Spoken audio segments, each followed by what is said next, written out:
Greetings in the name of our Lord and Savior Jesus Christ. Hallelujah. This is the day the Lord has made, and yes, we rejoice and celebrate in it because of the goodness of the Lord always. This is Jesse Maka, and I'm here once again to share a message of encouragement with you as we continue pushing under the theme, Choosing Faith Over Fear. Last week, we started a series on the person of the Holy Spirit as we move towards the day of Pentecost, and we started by talking about the Holy Spirit as the creator who takes things and people from nothingness to wholeness. Today, we will go further and look at the Holy Spirit as the helper. We will look at some of the practical ways in which the Holy Spirit helps us practically in our lives. John 14:26 says, "But the helper, the Holy Spirit, whom the Father will send in my name, he will teach you all things and bring to your remembrance all that I have said to you."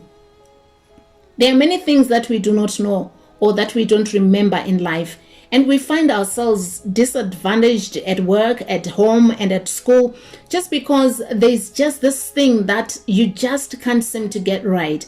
So when all methods and systems and people have failed to help you understand a concept or master a skill, you stop for a second, you close your eyes and say, "Holy Spirit, teach me how to do this." And he will help you. That's just how he wants to get involved in our lives. He is not just here to distribute the gifts of the Spirit. He is here to help you in your day-to-day activities. Jesus, the great teacher, has taught us many things that should really give us a competitive advantage in this world. But when we are faced with challenges, we tend to forget totally what the word says about such a situation, and we find ourselves having it the hard way. The Holy Spirit is here to remind us what the Lord Jesus taught concerning life. So learn to always engage him when you are stuck and say, "Holy Spirit, by the way, how did Jesus say I should react or respond in such a situation?" He will help you, and from nowhere and all of a sudden, you begin to say things or do things that were never in your mind before. It saves the day, and you wonder, where did this come from? That's him. That's how he operates.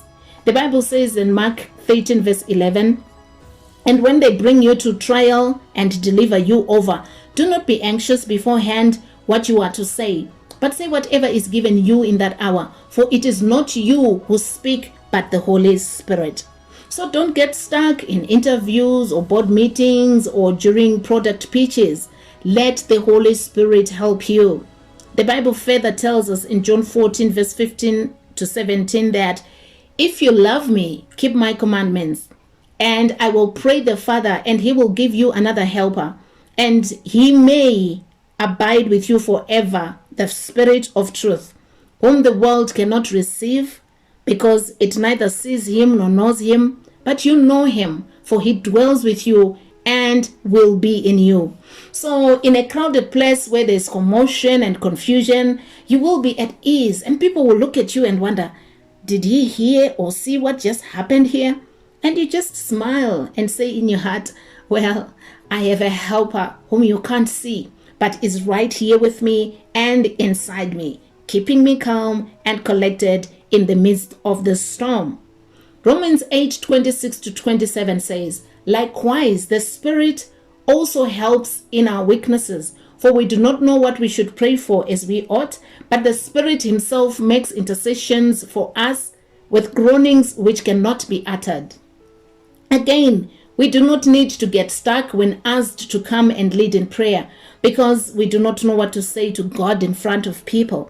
Relax, because the helper is ready to help intercede on your behalf, since he knows and sees stuff about you and everyone else that you are ignorant about.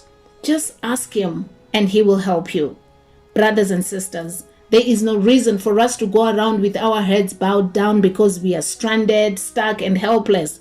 We have the helper who is not only available to help, but he actually dwells in and works from within us. So let's get into the habit of talking to him and involving him in our daily activities. You will be shocked at how quickly he comes through to the rescue. #Choose faith over fear.